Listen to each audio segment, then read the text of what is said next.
Hello, everybody. Welcome back to another episode of the Roofball Federation of America's podcast. This is episode 15, 16? Big 1-5. 1-5er. We can go get our learner's permit now because seasons now, or episodes now equal years, I guess. And as an entity, I don't know where I'm going with that. Anyway. We're suddenly moody. We smell worse and just kind of in a foul mood at all times. I mean, I've smelled bad and I've been in a foul mood playing roofball before. So True. I can see that. Yeah. All right. So today's episode is pretty cool. A little unique kind of thing we have going on. It's out there a little bit already, but a cool announcement, like an official announcement, and something definitely that we will keep track of over the next couple months, and definitely be bringing a lot on, not only on the podcast talking about it, but obviously on the channel as well. So we're there. Do you want to talk about our guest today at all, Adam?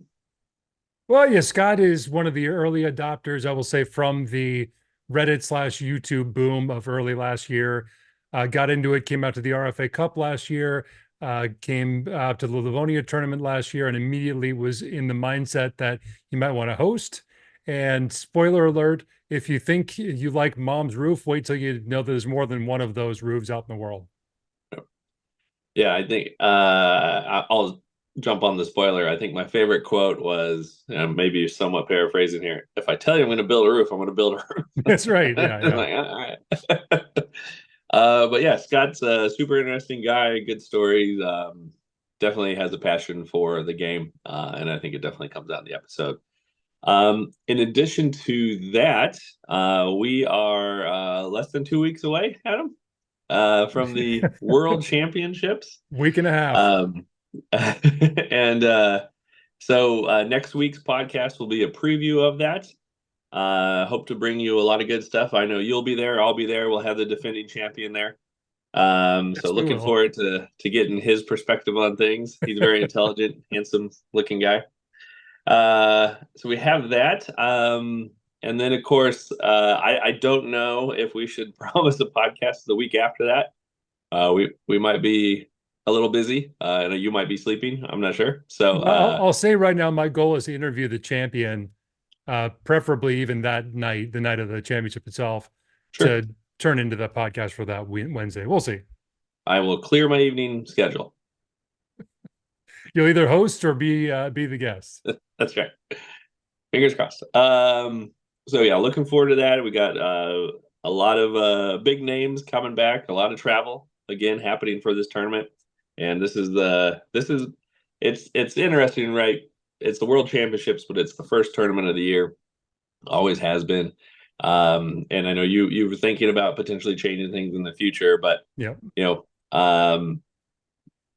it's an interesting aspect regardless of all that stuff, because this is the one we definitely want to get right. We definitely want to have some storylines. We definitely want to have some good video content, because this is the one that we're going to be editing and providing to ESPN to show here in even a few more months. So there's a lot into it other than just sitting down and playing, or not sitting down. I guess you could try if you want to, but then just playing the game. So looking forward to that. I think everybody, if you are listening to this or watching this now and you haven't seen a lot of the shorts that Adam's been putting out, some of those are highlights from past tournaments, and some of those are little intro pieces for some of the players. And it's interesting, you can tell a lot of the newer players to the game that only played in a handful are really focusing and saying, well, this is the World Championships, and I've been told this is the best competition and all that fun stuff. So fingers crossed it holds to that. It is usually pretty good, but usually all the majors are. And Scott will be here for that too. Yep, Scott will be traveling. I get a lot of travel from, well, the Midwest. It seems to be our bread and butter. Yeah, that's where the Northwest and the Midwest, that's where Roofball is really taking hold. Yep. All right, here we go. Hello, everybody, and here we are with our guest this week, Scott Grensted. Scott, how are you doing today? Wonderful. Thanks for having me, guys. Appreciate it. Yeah, pleasure. Let's introduce you to the world of roofball here. Can you tell us where you're from, where you live, anything going on in your life right now? Nothing too major right now. I live in Lancaster, Ohio. 44 years old. I am a two-time competitor of roofball. I was out at the RFA Cup last year in Oregon, and I got a chance to compete at the Motor City Regional Qualifier in Michigan, in Livonia this past year as well. So that's really the only experience I have with roofball. The way I got into roofball was, I think it's kind of like one of those, I'm not going to say eclectic, but around the way type of sports, not in your mainstream sporting event. And I was watching disc golf one day, and I think kind of what just happened is YouTube kind of picked up on my algorithm and realized that I kind of watch eclectic stuff, and roofball popped up, and I thought, well, this is crazy. At first, I was like, oh, this is kind of silly, and then within about 90 seconds, I'm thinking, wow, this is kind of dope. We could actually do this, and then the first thing I noticed was you guys had a competitor there. I forget his name right off the top of my head, but he was from Miami. He was wearing a Marlins jersey. Connor Miller, yeah. Connor Miller. So I had heard that he was from out of town, and he flew in all the way from Florida and whatnot. And I thought, oh, might be possible. You had said something about message us if you want to try it out. And I thought, there's no way they're going to let me come out. It's kind of like a local thing. And I sent you an email, and you said, hey, if you're willing to come out, you're willing to spend the time and money, get out here and do it, we're willing to have you. And this is what it's turned into. Well, it's pretty impressive, Scott. It usually takes people more like half an hour and a couple drinks before they go, you know what, maybe I do want to do this. It gets less silly as you drink more. I'm not sure why that is true about roofball, but it's the one sport. So about your personal background, are you born and raised Ohio? Tell us about your family, your work, all that kind of stuff. Perfect. Actually, I was born in Tampa, Florida. Wasn't there very long before we moved out to Seaside, California. Bounced around Los Angeles a little bit, settled in Seaside, which is close to Monterey. We were there till I was about 10 years old. My mom met a guy that was born in Junction City, Ohio. And within a year or two, they were getting hooked up, married, and moved us out here to Ohio. Since I've been out here, I met my wife. We've been together since we were 12 years old. We have 4 kids together. Yeah, we've been together 32 years now. 4 kids, 3 grandkids, and yeah, so we've been together doing a lot of stuff for a long time. And I'm currently a barber here in Lancaster, Ohio at the Wool Exchange. On your social media stuff, you talk a lot about that, or you have a lot of stuff going on, right? With the Wool Exchange. Do you want to talk about that at all? You know, so you'll notice a lot of my shirts say Saki's Cuts. I rent a chair from a good friend of mine, Andrew Bibler, who is the owner of the Wool Exchange. So you'll see a lot of my shirts with my face on it say Saki's Cuts. We actually, like, a chair rental is kind of a little bit different. I don't necessarily have my own shop right now. So this is Andrew's shop. And yeah, I've been there for about a year and a half. I was a server for pretty much my whole life, from the time I was 16 up until about 2 years ago when I became a barber. So I'm really ingrained in the town. I feel like, know a lot of people. And the transition to barber was super easy. And it's been great since. I really like what I do. I cut hair since I was about 13 years old on the side, just for fun, you know, buzzing friends' hair and friends and family and stuff like that. And Andrew was looking for somebody and asked me if I ever thought about it. And at first I said, I really don't have the time. It's an 1,800-hour course. You got to end up going for about a year to 2 years. Wow. While you're still a grown adult with kids and grandkids and working full time. It was pretty difficult to get through, but he told me what barber rate of pay is, and it kind of convinced me to lean over in that direction and go start cutting some hair. So it ended up being a real good thing. So you're good about picking up new skills, is what I'm hearing from you. So take me on the journey, the mental journey from, okay, I see this sport, I see they're out of towners, and now I'm going to pony up cash to fly out to Oregon to play in the RFA Cup, and then tell us about your experience at that tournament. Well, to me, it was kind of a no-brainer. It's one of them things where you're not going to get an opportunity. I know it seems silly to just say, I'm going to fly across the country to throw. I can go next door and throw a roof ball on a lady's roof and not have to spend $2,000 to do it. But the fact that there were so many guys that enjoy something like that, and something that you might have, you know, similar interests in, and getting together and do it, and watching you guys as fun as you had, and then hearing that there was such thing as a 13-time world champion, kind of made me want to go out there and just get a trophy. My initial goal when I first went out to the RFA Cup last year was to make it past the first round. I did that, so I feel like I accomplished everything I went out there to do. It was pretty amazing. And since then, I don't know what people know about the possible eastern side of the country replica roof, but roofball kind of took over a lot of my personal time and wants and wanting to do stuff. And now the rumors are kind of true. I'm sure we'll talk a little bit more about that later in the questions. But we're building a Willis Park out here. So that's how much roofball has kind of got into my lifestyle. I think a couple of people on this podcast probably understand that. Yes. Yeah, a little bit. Yeah. You guys, if That's anybody, the would get roofball that. fever. Yeah. Yes. It has been much of a fever, and as you know, when I tell somebody about it for the first time, a friend of mine or something, I'm sure you know, initially they're like, "You're stupid. What are you talking about? Why would you go spend money to throw a football? What did you win? What do you get out of it? There's nothing. It's just the joy of the sport." And once they watch it on TV, literally within 5 minutes, are saying, "Well, hey, when's this game you're having? Hey, can I play? Is this something I can get into?" So it doesn't take long to catch the fever, to catch the bug. It's pretty incredible. Yeah, Scott, I Yeah, think so- that the basic progression is this is stupid. This is easy. I could beat these guys. I've got to play. Okay, when can I play again? That seems to be the Exactly. progression of roofball. Perfect. That perfectly said. Yes. So, I mean, you already said it, but you liked it so much, you're willing to fly across the country, hang out in Beaverton, Oregon, with a bunch of people you've never met before, Yeah. and you played. I'm assuming you liked it enough, obviously, what you just said, but then you played tournament number 2 for you, up in Michigan. Can you Yeah. tell us what that experience was like? You know what? I like the idea of thinking about, like, if it was a baseball game or a basketball stadium, everything's going to be a little bit different. Right field at Yankee Park is completely different than right field at AT&T Park. There's different stadiums per se. So going to Michigan, I'm going to say Michigan was. I mean, there's only so many roofs out there right now as far as roof ball goes, but it's very complicated roof. It's a lot different than playing in Beaverton. There's a lot more room, a lot more gap in Beaverton behind the chimney stack. In Livonia, it was just that. It was a dead center. So it was interesting. It was harder. The scores were obviously a lot less than, I think we only had maybe 2-3 pings on the day, a single round or something like that. It was very difficult, but once again, it's not all meant to be super easy, and a little bit of a challenge. And I know I really wanted to kind of throw a ball on Buddy's back roof there. That seemed pretty cool. Well, chances are coming up, so it depends on how many times we can drag you out here this year.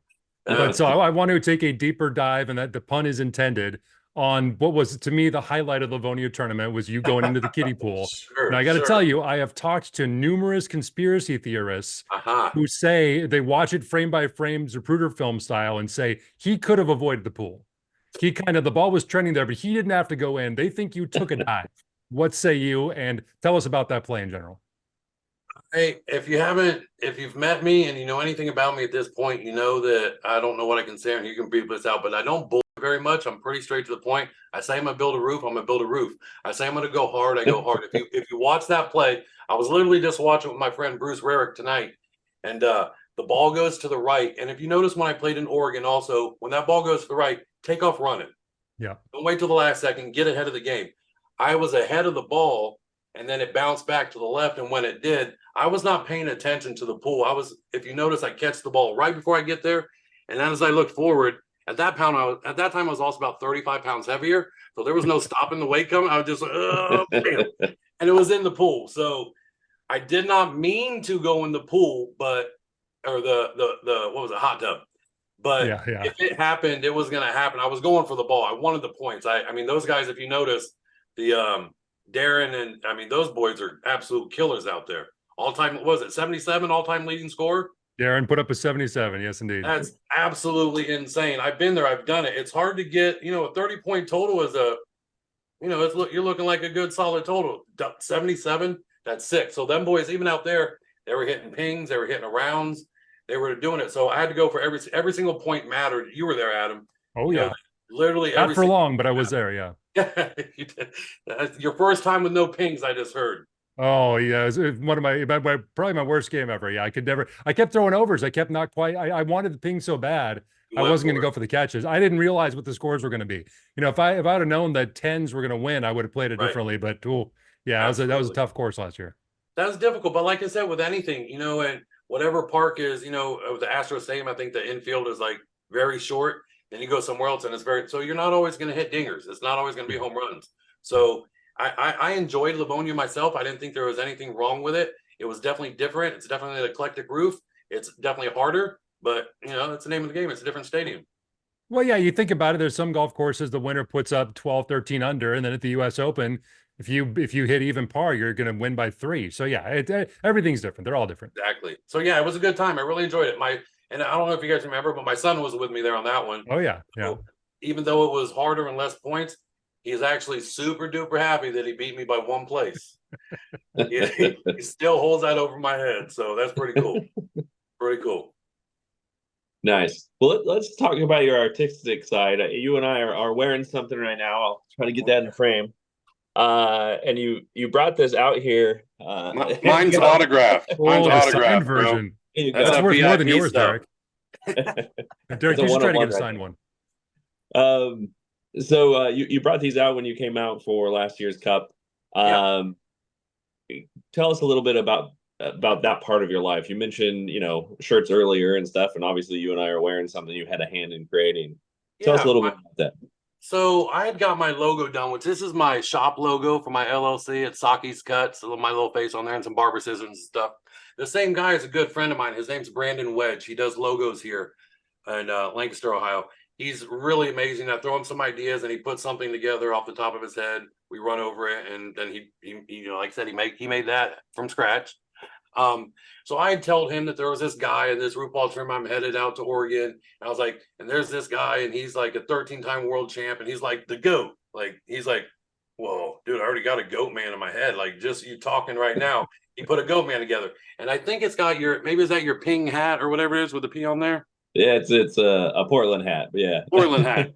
So he just made this GOAT man with obviously number 1 on the finger, the Portland hat, and the championship trophy. That's off the top of his head. I think personally he gave you way too many pectoral muscles on it. Gave you way bigger chest, but Brandon's a good guy and he hooked it up. And that's just really what it was. I just wanted to kind of make an initial. I'm a giving type of guy.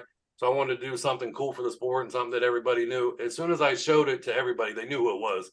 It wasn't a secret. The Portland hat was like instant. Oh, that's the GOAT. So, well, I remember that first time we met each other and you gave me the shirt, and it took me a solid like 10 minutes to like comprehend what was going on. I was like, I understand you've given me a shirt. I appreciate that. I understand that this is in some form representation of me, which is very flattering. But I couldn't even like process like how awesome and cool that was. So I think I tried to get back to you later that night and show my appreciation. But if I didn't do it justice, I'm trying to do it now. It's pretty darn awesome. Oh, we were stoked, man. And I sent Brandon a message that day, and they were watching the live stream, and he's like, dude's wearing this shirt. He was super stoked with it. So it meant a lot to him, man. It was cool that his work got to be shown out there. And it was pretty cool. Well, and you got some more apparel you've designed coming down the pipeline that we're expecting to see on Roofball tournaments coming up. Yeah. Yeah. So my buddy, Tyler Russell at Hover Apparel here in town, he does a lot of the local sporting events, high schools, anything athletic. He's the guy in town. And I just went to him the other day and I said, hey, I'm going out to the Roofball World Championships. I did something nice for Derek and made him a cool Goat Man shirt. Said the founder, Adam Willis, has come, took this thing from absolutely nothing to where it's at today. I said I want to kind of do something cool for him. So on the picture that some of you guys are probably going to show or see, it says name on the back, but obviously it will say Willis. And this is a custom one-off. I obviously, because I don't know if it's greedy or awesome, but I'm getting a shirt myself as well. But it's going to be it's pretty much going to call it a 2-off then, because there'll be one for you and I'll have one for myself. Anybody else that wants to obviously order one, I can make it happen. If people want to get this with their name on it, bring it out to tournaments and do whatever they want with it, we can hook that up. Scott, my thing is this shirt is definitely cooler than I am. So I'm just going to do my absolute best to pull it off. We'll see how I do. You're going to be perfect. It's really neat. So that's just for you, Adam. That's just a present to give it on over to you. And like you said, you've seen it, you like it. So you like it, I like it. Yeah. But as you mentioned, we will not be getting the form-fitting ones. that's good. That's a good thing. Like I said, once Roofball has the funds to hire me a personal trainer, then we can work on the form fitting. But for right now, it's probably not the greatest look. Yeah, your message was hilarious. I won't say it out loud, but that was pretty funny because I think you're right. We both would look very similar. Yeah. Awesome. Well, you alluded to it a little bit earlier, but the big news here, right, as far as Scott goes in the world of roofball, isn't the next tournament and playing and all that stuff. It's the creation of another roof specifically built to play roofball on. Can you walk us through where that is right now, like in the stages, and what's the eventual plan? Absolutely. So when I was out at the RFA Cup last year talking to Adam, I'd mentioned doing something at my house, but my roof, the way it's built, my ranch style house, neighbors are really too close to each side of me to go from the side. The front of my house is, once again, it just doesn't work. So the plan was initially to build a replica roof of Willis Park in my backyard. I got a pretty nice spacious backyard. It's like a football field size basically. And when I went to the city, I put the plans in for our roof, which is about a 20 by 40. Did shrink it a little bit, made it about a 20 by 30 to make everything fit in. But that comes out about 600 to 800 square foot. Well, in Lancaster, Ohio, you're only allowed to have 800 square foot of entertainment space in your yard. I already have a pool and deck out back, a 16 by 16 foot deck, and an 18-foot pool, 500 and something square foot, whatever it is. So they didn't allow me to build the roof. And that was after paying people money, talking to Adam about it, setting plans in motion to have the RFA Cup out here in Ohio at some point in June. So I was really kind of upset about that. I made an appeal. They come and checked out the property. They said if they do it for me, they're gonna have to do it for everybody. So they're gonna have to turn down my appeal. And at that point, I didn't know what to do. My So gracious Scott, brother. quick aside there.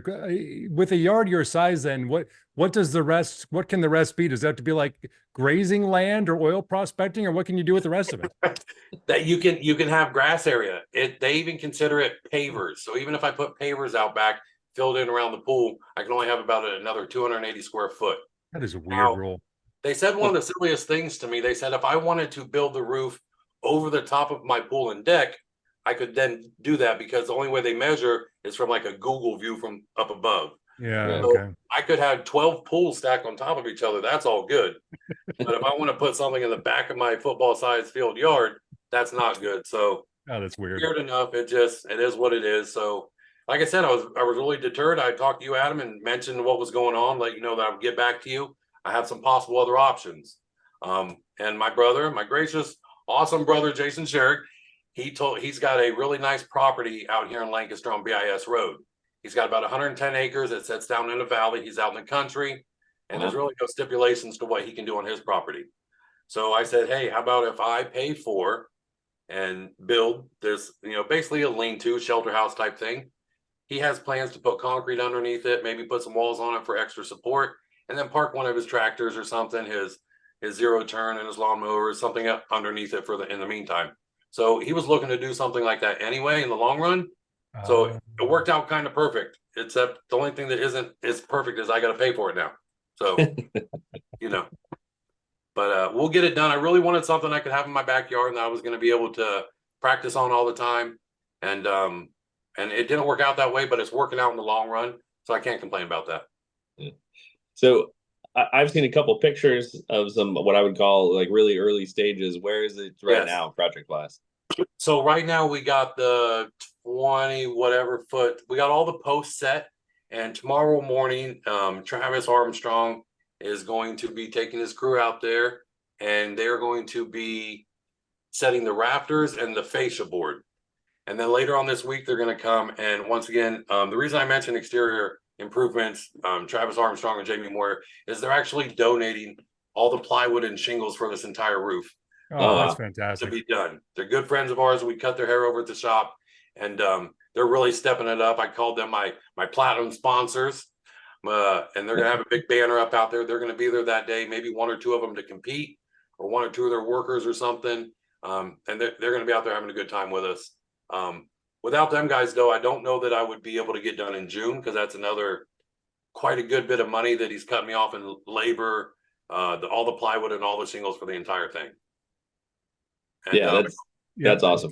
Scott, I got to tell you, ever since last February when the Reddit post went out, I have said that I'm kind of living under the thing Morpheus tells Neo early in The Matrix, where he says you have the look of someone who accepts what he sees because he keeps expecting to wake up. And the idea that there's a replica of my mom's roof being built in Ohio for the purpose of playing roofball on is one of those moments where whenever I allow myself to actually think of the reality of that, my mind is blown. So I just have to be like, sure, why not? That's the thing that would happen. Why not? So the other thing, when you were telling me about it when you were here last year, I said, if that happens, you're hosting a major. And we Absolutely. talked about the RFA Cup, and that's now what's going to happen on June 30th. And Derek and I will be out there, and possibly some other Roofball OGs and some of the other people from Ohio and Midwest. Yeah, And can't I wait. think we're very excited about that. And of course, the RFA Cup itself will be making the trip out there. Absolutely. But there's the possibility of some other events happening out there as well. So why don't you run down what is in your mind for the schedule for? And do you have a name for the park yet at this point? I do not. Initially I wanted to kind of pay a little homage to, Susan Willis and whatnot and the Willis family in general. And I talked to you about Willstead Park or a Grinnis Park, kind of smashing them two together. You said, don't worry about that. Let's make the park happen. We can, make it Grinstead Park, whatever. I haven't really thought of a name, I'm kind of down for maybe we can put up a vote. Maybe the Roofball Association can kind of vote on what they think would be the best thing. That'd be fun. I really like the idea of putting your mom's name in there somewhere, pay homage to the fact that it's a replica roof. And but if not, if the voters decide something else, that'd be a good idea too. I'm kind of open to that. I'd say whoever pays you naming rights sponsorships, Scott. That's what I would go with. Oh man, now we're talking. So what do you think schedule wise? So what else might be going on out there? As far as tournaments? Yeah. I think the first big one we're gonna do, I probably have a small one with some local people and try to get the best scorers out there to want to. I want to make it very competitive. I don't know if I told you kind of the list of stars I might have coming out. A little bit. I won't give away all the names, but we will have a couple ex NFL players, a couple ex UFC fighters, a 3-time UFC heavyweight champion. 3-time Ohio State NCAA heavyweight champion possible. I don't want to, there's been some things going on with him recently where I'm sure you've heard that it's possible that he could not come, but as of right now, he's coming. And there's a guy from The Amazing Race, a guy from Survivor, the TV show. We got a couple really cool people coming out, and I think it's going to be pretty awesome. We're looking at June 30th, of course, for the RFA Cup. Prior to that, I'm not sure about when I'm going to hold a qualifier for that, kind of get some more people narrowed down. I do got a bunch of people that want to come. I want to make it as competitive as possibly possible because I know that you killers are coming out, and Darren and his brother and Jeff Chambers is coming, and it's going to be an absolute shootout, and everybody's going to be on fire. So I'm expecting big scores. I want some good highlights. I have been looking for. I think at this point I'm going to have to pull out the idea. I was going to surprise you and pull up a Volvo, but I cannot find, the only one I can find is about another $5,000 and I just can't swing it. Yeah, that's a lot for a roof ball obstacle. Yeah, yeah. I mean, I really was going to try to go that route because it once again pays homage to the old days and the old game. But once again, I don't think I can pull it currently. So I like the hot tub idea. We might think of something out there, maybe do something silly. Put up maybe a pool filled with shaving cream or something. I don't know. We'll see. Well, I got to tell you, you're kind of violating an unwritten rule of roofball and having actual athletes compete. Rob Zaleski, who of course is an NCAA gymnastics champion, it's been kind of under a waiver that he's been allowed to compete all these years. So we'll see what these actual athletes do to the game. Yeah, they got to be able to throw a good football because it doesn't. I'll tell you what.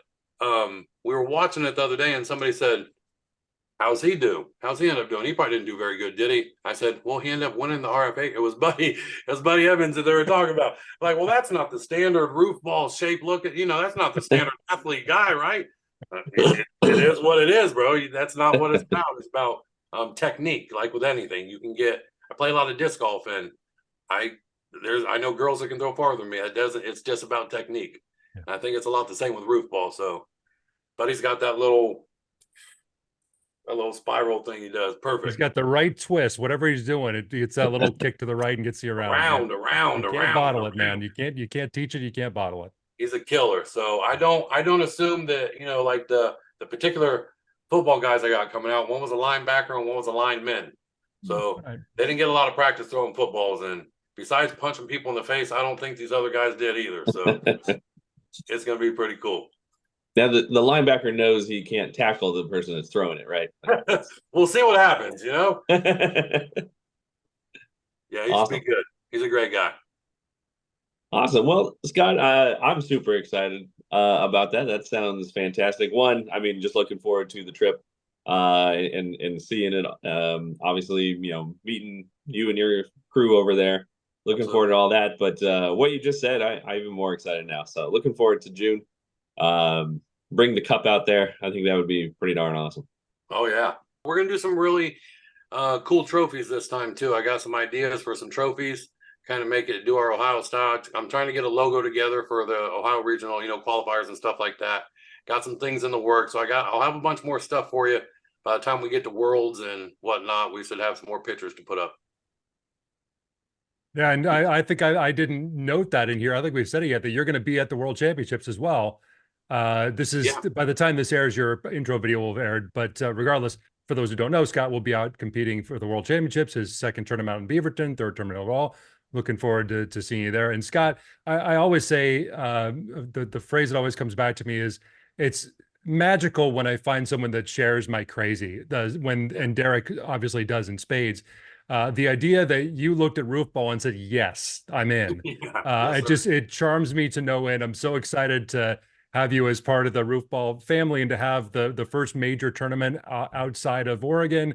Looking forward to playing out there. Awesome. And just thank you for all of your energy and everything you're doing to grow Roofball and just enjoying it for yourself too. Oh, I appreciate that, man. You guys have been obviously super welcoming. It's been great. I mean, out there when I met you guys, it sounds stupid, I know probably, but it felt like you guys are a real family.